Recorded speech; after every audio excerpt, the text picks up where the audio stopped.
तर मुंबईमधल्या उत्तर पश्चिम लोकसभा मतदारसंघात शिवसेना ठाकरे पक्षाकडून अमोल कीर्तीकरांना उमेदवारी देण्यात आली आहे। मात्र अमोल कीर्तीकरांविरोधात कुणाला लोकसभा निवडणुकीच्या रिंगणात उतरवायचा असा प्रश्न शिवसेनेला पडलाय।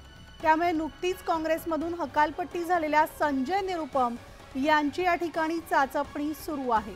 त्यामुळे आता संजय निरुपमांचा शिवसेनेत पक्षप्रवेश होण्याची शक्यता आहे आणि उत्तर पश्चिम लोकसभा मतदारसंघात मराठमोळे अभिनेते शरद पोंक्षे, सचिन पिळगावकर आणि सचिन खेडेकर या कलाकारांची सुद्धा चाचपणी सुरू आहे।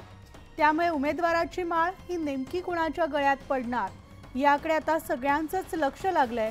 दरम्यान बाळासाहेबांचे विचार ज्यांना मान्य आहेत आणि जे शिवसेनेसोबत काम करण्यासाठी तयार आहेत त्यांचं पक्षात स्वागत असल्याचं मत मंत्री शंभूराज देसाई यांनी व्यक्त केलं।